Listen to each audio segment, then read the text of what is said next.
வீட்ல யாரும்மா இருக்கீங்க? அப்படின்னு சொல்லிட்டு வராங்க. ஏன் யாரு? ஏதோ கேட்ட குரல் மாரியே இருக்கேன்னு சொல்லிட்டு விஜயா ரூம்லேருந்து வராங்க. வந்தோனே பார்த்துட்டு சந்தோஷினி சார பார்த்தோன்னே, "சார் நீங்க எப்பங்க சார் வந்தீங்க? என் பையனுக்கு ஆர்டர் குடுத்தீங்க நீங்க தானே அது?" அப்படின்னு சொல்லிட்டு வராங்க.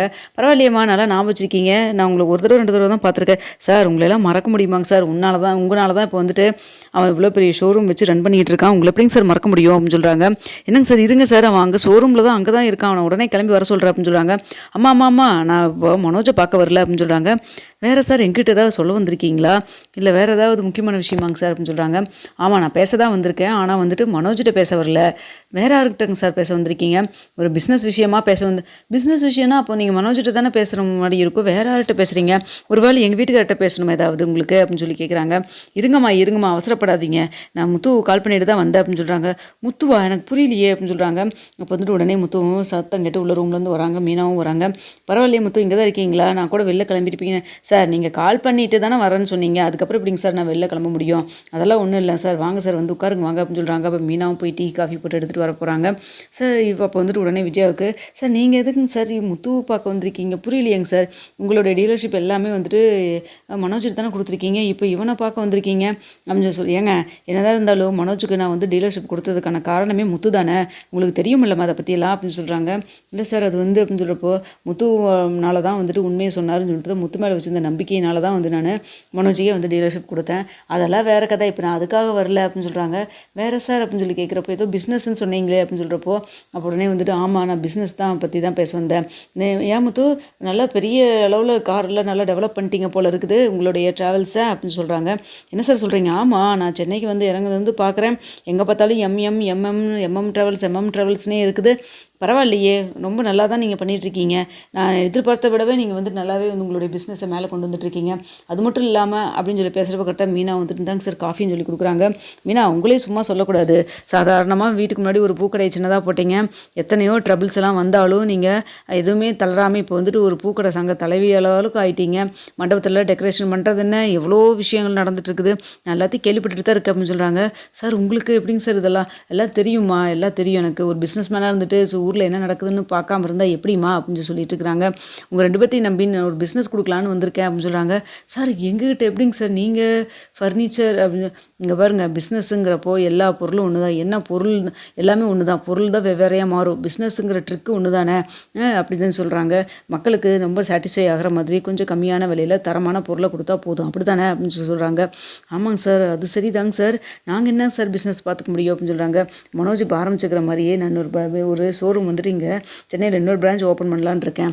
அதுக்கு யாரை போடலான்னு நினச்சிட்டு இருந்தேன். அப்போ தான் எனக்கு உங்கள் ஞாபகம் வந்துச்சு. அதனால தான் உங்கள்கிட்ட கொடுக்கலான்னு வந்திருக்கேன்." "சார் நான் இதையும் பார்த்துட்டு எப்படிங்க சார் அதெல்லாம் பார்க்குறது எப்படிங்க சார் எங்களுக்கு அது அனுபவமே இல்லையே" அப்படின்னு சொல்கிறாங்க. "நீங்கள் வேணா ஒர்க்கிங் பார்ட்னராக உங்கள் மனோஜ் வேணால் கூட வச்சுக்கோங்க. அவர்கிட்ட எல்லாத்தையும் நீங்கள் கேட்டுக்கங்க தெரிஞ்சுக்கங்க. மற்றபடி நீங்கள் தான் வந்துட்டு அந்த கடையை நீங்கள் தான் பார்த்துக்கணும். எனக்கு தெரியாது நீங்கள் தான் பார்த்தே ஆகணும்" அப்படின்னு சொல்கிறாங்க.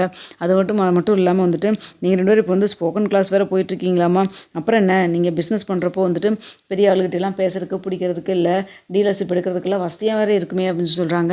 "இல்லை சார் கஸ்டமர் எல்லாம் வராங்க காரில். திடீர்னு வந்துட்டு இவங்க வெளிநாட்டிலேருந்தெல்லாம் கூட வராங்க. திடீர்னு இங்கிலீஷில் பேசுகிறப்ப எனக்கு தெரியலங்கிறப்ப ரொம்ப கஷ்டமாக இருக்குது. ஒரு சில அப்படியே சும்மா வந்துட்டு ஏதோ சின்னதில் படித்ததை வச்சு ஏதோ ஓட்டிகிட்டு இருக்கேன். இருந்தாலும் கொஞ்சம் நல்லா படிச்சிட்டோம்னா எல்லாம் பேசுகிறதுக்கு வசதியாக இருக்கும்னு சொல்லி தாங்க சார் பார்க்குறேன்" அப்படின்னு சொல்லிட்டு இருக்கிறாங்க. "எல்லாம் சரிதான்ப்பா. அதனால தான் சொல்கிறேன். நீங்கள் நல்லா வளர்ந்து வந்துட்டுருக்கீங்க. என் பிஸ்னஸையும் சேர்த்து பார்த்தீங்கன்னா நல்லாயிருக்குன்னு நான் ஃபீல் பண்ணுறேன்" அப்படின்னு சொல்கிறாங்க. இதை கேட்டு வந்துட்டு அப்படியே எங்கள் விஜயாவுக்கு செம கடுப்பாகுது. காலையில் என்னென்னு பார்த்தா ஒரு 5, 6 பேர் வந்து நின்றுட்டு முதலாளின்னு சொல்லிட்டு இவனை கூப்பிட்டுட்டு இருந்தாங்க. இப்போ என்ன பார்த்தா அந்த சந்தோஷ் சார் அதான் அவங்ககிட்ட கொடுக்கலான்னு ஒரு ஷோரூமை அதை விட்டு போட்டு இவங்ககிட்ட வந்து கொடுக்குறாங்க. "இவங்களுக்கு என்ன தெரியும் தெரியலையே" அப்படின்னு சொல்லிட்டு அமைதியாக இருக்க மாண்டாமல் விஜயா கேட்குறாங்க. "சார் இவங்களுக்கு இதெல்லாம் தெரியாது. இவளுக்கு பூ கட்டுறது மட்டும் தான் தெரியும். இவனுக்கு கார் ஓட்டுறதை பற்றி தான் தெரியும். மேற்கொண்டு என்ன வண்டி பற்றி எதாவது கேட்டிங்கன்னா சொல்லுவான். அதே போல் இவளுக்கு பூ விற்கிறத பற்றி எதாவது கேட்டிங்கன்னா சொல்லுவாங்க. அதை விட்டுட்டு இப்போ இவங்கிட்ட கொண்டு வந்து தெரியாத பிஸ்னஸ் கொடுத்தா எப்படிங்க சார் ரன் பண்ணுவாங்க" அப்படின்னு சொல்லி கேட்குறாங்க. "இங்கே பாருங்க தெரியாதவங்கெல்லாம் சில விஷயங்களை தெரிஞ்சுக்கிட்டு தான் ஊரில் நிறைய பேர் பெரிய ஆளாக இருக்கிறாங்க. எதுவும் எல்லா மனுஷங்களும் தெரிஞ்சுக்கிட்டே யாரும் பிறக்கிறது இல்லைங்க மேடம். எல்லாம் வாழ்க்கையில் அனுபவம் தான் கற்றுக் கொடுக்கும். நீங்கள் கவலையப்படாதீங்க. உங்கள் பையன் மேலே நீங்கள் வச்சுக்கிற நம்பிக்கையை விட நான் ரொம்ப நல்லாவே நம்பிக்கை வச்சுருக்கேன். அதுவும் முத்துவும் மீனாவும் கண்டிப்பாக நல்லா பண்ணுவாங்கிறது என்னுடைய நம்பிக்கை. என் நம்பிக்கையை காப்பாற்றுவாங்கன்னு எனக்கு தோணுது" அப்படின்னு சொல்லிட்டு இருக்கிறாங்க. அப்போ கரெக்டாக அண்ணாமலை வராங்க. "நீங்கள் சொன்னதெல்லாம் கேட்டுட்டு தாங்க சார் இந்த மீனாவும் சரி முத்துவும் சரி 2 பேரும் நல்லா எந்த வேலையை எடுத்தாலும் நல்லா தான் பண்ணுவாங்க. அதில் எனக்கும் நம்பிக்கை இருக்குது. என் பையன் அப்படிங்கிறதுனால மட்டும் நான் சொல்லலை. 3 பசங்களை பெற்றிருந்தாலும் அதில் முத்துவை என் பையன் சொல்லிக்கிறதுல சார் எனக்கு ரொம்ப பெருமையாக இருக்குது அப்படின்னு சொல்லிலாம் பேசுகிறாங்க. இதெல்லாம் பார்த்துட்டு விஜயாவுக்கு செம்மையாக கடுப்பே ஆகுது. அப்போ சொல்கிறாங்க, சார் நீங்கள் மனோஜ்கிட்டே கொடுத்தீங்கன்னா அவனும் நல்லா பார்ப்பான், அவனும் திறமைசாலி தான் அப்படின்னு சொல்கிறாங்க. மேடம் நீங்கள் சொல்கிறீங்க, என்னதான் இருந்தாலும் உங்கள் பையன் நீங்கள் விட்டு கொடுக்க மாட்டீங்க, உங்கள் பையன் மேலே நீங்கள் அவ்வளோ தூரம் நம்பிக்கை வச்சுருக்கீங்க, எல்லாம் எனக்கு புரியுது. ஆனால் இந்த ஒரு கடையிலே ஒரு ஸ்ட்ரகிள் ஆகுறாரு. இன்ன வரைக்கும் வந்துட்டு இப்போ கொஞ்ச நாளாக அவர் லாபத்தை கூட அதிகமாக காமிக்கிறதே கிடையாது. பெரிய அளவுக்கு நஷ்டமாயிருச்சு. நிறைய கடன் வேறு வாங்கி வச்சிருக்காருன்னு சொல்லிட்டு கேள்விப்பட்டேன். ஏன் சமீபத்தில் அந்த வீட்டு மேலே கூட 48 லட்ச ரூபா கடன் வாங்கி அந்த கடனை கூட முத்து தானே இப்போ அடைச்சிருக்கிறாரு. அதுக்காக தானே இவ்வளோ தூரம் அவர் ரிஸ்க் எடுத்து எல்லா வேலையும் பார்த்துட்ருக்கிறாரு. எல்லா விஷயம் எனக்கு தெரியுங்க மேடம். அதனால் வந்துட்டு விடுங்க, மனோஜ் ஃபஸ்ட்டு அந்த கடையை நல்லா ரன் பண்ணி ஜெயிச்சு வெளில வரட்டும், அப்புறம் மறுபடியும் பார்த்துக்கலாம் அப்படின்னு சொல்லிட்டு இருக்கிறாங்க. இதை கேட்டுன்னு வந்து என்ன சொல்கிறோன்னு தெரியாமல் விஜயாவும் பேசாமல் இருக்காங்க. அடுத்த வந்துட்டு இங்கே மனோஜும் கரெக்டாக ஷோரூம்லேருந்து வந்துடுறாரு. சார் எப்போ சார் வந்தீங்க? கடைக்கு வராமல் டேரெக்டாக இங்கே வந்திருக்கீங்க சார். நான் இங்கே இருப்பேன்னு நினச்சிருப்பீங்களோ, ஒரு கால் பண்ணியிருக்கலாம் இல்லைங்க சார் அப்படின்னு சொல்கிறாங்க. அப்போ வந்துட்டு விஜயா, நீ வேற ஏன்டா உனையாடுறாங்க பார்க்க வந்தாங்க அப்படின்னு சொல்லி நினச்சிட்டு இருக்காங்க. என்ன சார் இவங்கிட்ட எல்லாம் போய் பேசிகிட்டு இருக்கீங்க, ஒரு கால் பண்ணியிருக்கலாம்ல அப்பா, அம்மா நீங்களாவது கால் பண்ணியிருக்கலாம்லம்மா அப்படின்னு சொல்கிறாங்க. அப்போ உடனே அண்ணாமலை வந்துட்டு, அவர் பார்க்க வந்ததே முத்துவும் மீனாவையும் தான், உனையே கிடையாது அப்படின்னு சொல்கிறாங்க. என்ன சார் சொல்கிறாங்க இவங்க அப்படின்னு சொல்லி கேட்குறாங்க. ஆமாம், நான் புதுசாக ஒரு ஷோரூம் ஆரம்பிக்க போகிறேன், இதே உங்களுடைய ஷோரூம் மாதிரியே. அதை பார்த்துக்கிறக்க ஆள் வேணும்னு பார்த்தா அதான் முத்துவும் மீனாவை வந்து பார்த்துக்க சொல்லியாச்சு, அவங்களும் பார்த்துக்கிறோன்னு சொல்லிட்டாங்க அப்படின்னு சொல்கிறாங்க. என்ன சார், அதான் நான் இருக்கேன்ல சார், நான் பார்த்துக்கோன்லங்க சார் அப்படின்னு சொல்லி கேட்குறாங்க. மனோஜ், நீங்கள் ஃபஸ்ட்டு உங்கள் அந்த கடையவே ஃபஸ்ட்டு நல்லா பாருங்கள், நல்லா கொண்டு வாங்க, லாபத்தை காமிங்க, அதுக்கப்புறம் மறுபடியும் மற்றதெல்லாம் பார்த்துக்கலாம் அப்படின்னு சொல்லி பேசுகிறாங்க. இதை கட்டணும் உங்கள் மனோஜுக்கு செம கடுப்பாகுது. அடுத்து அவரும் சரி ஓகே, மற்றபடி வந்துட்டு டாக்குமெண்ட்டில் சைன் பண்ண வேண்டியது இருக்கும், நான் அடுத்த தடவை கண்டிப்பாக வரப்போ உங்களுக்கு நான் கால் பண்ணுறேன், நான் கிளம்புறேன்.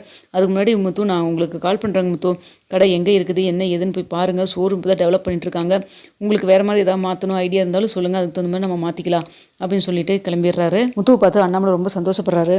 முத்து, உண்மையாலுமே நீ இந்தளவுக்கு பெரிய ஆளாக வருவேன்னு நான் எதிர்பார்த்தேன் தான், ஆனால் இந்தளவுக்கு சீக்கிரமாக வருவேன்னு நான் நினைக்கவே இல்லை, எல்லாம் கூட மீனாக இருக்கிறதுனால தான், மீனாவுடைய சப்போர்ட் இருந்தா அப்படின்னு சொல்லிட்டு இருக்கிறாங்க. மாமா இல்லை மாமா, அவருடைய உழைப்புக்கு கிடைக்கிற பலன் தான் அப்படின்னு சொல்லிட்டு இருக்கிறாங்க. நீ மட்டும் என்ன, நீ நல்லா வந்து மேலே முன்னாடி வந்துட்டு இருக்கல அப்படின்னு சொல்கிறாங்க.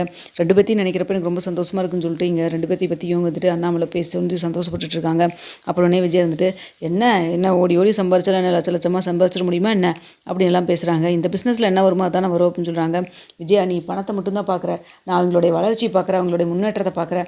ஒரே ஒரு கார் தான் ஓட்டிகிட்டு இருந்தான், அதுக்கப்புறம் 2 கார் 3 கார் ஆச்சு, ட்ராவல்ஸ் வாங்கினா, அதுக்கப்புறம் இப்போ வந்துட்டு 5-6 காரா 7-8 காரை வச்சு வந்து ஓட்டுற அளவுக்கு வந்துட்டு பெரிய ஆள் ஆகிட்டான். இவனுக்கு கீழே ஒரு 7-8 பேர் வேலை செய்கிறாங்க. இதெல்லாம் பெரிய வளர்ச்சி இல்லையா? அவனுக்காக என்ன பண்ணிட்டோம், எதுவும் பண்ணலையே. அவன் கையங்காலை வச்சுட்டு உண்மையாக நேர்மையாக வந்துட்டு பொழைக்கிறான். அதுக்கு தகுந்த வந்து பலன் வந்து கிடச்சிட்ருக்குது. இந்த மனோஜ் மாதிரி யார் ஏமாறுவா, யார் பணத்தை தூக்கிட்டு ஓடுவான், யார்கிட்ட கொண்டு போய் ஏமாறலாம், யார் வந்து ஏமாற்றுவாங்க, இதெல்லாம் தானே பார்த்துட்ருக்கான். அது மட்டும் இல்லாமல் வீட்டை வச்சு கடன் வாங்குறது, இதெல்லாம் தானே பண்ணிகிட்ருக்கான். நீ புத்தி சொல்கிற மாதிரி இருந்தால் மனோஜுக்கு சொல்லு, அவனுக்கு தான் நிறைய தேவைப்படும். வந்த இவர் சந்தோஷ் சார் கூட என்ன சொல்லிட்டு போனார், மனோஜ் நம்பி கொடுக்க நான் விரும்பலை, இதை முத்து நம்பி தான் கொடுப்பேன் அப்படிங்கிற மாதிரி சொல்லிட்டு போகிறாருல. வெளியாளர்களுக்கு தெரிஞ்ச அளவுக்கு கூட உனக்கு இன்னும் முத்துவை புரிஞ்சுக்கிறதுக்குன்னு அனுபவம் பத்தில் நான் நினைக்கிறேன் அப்படின்னு சொல்லிட்டு சொல்கிறாரு.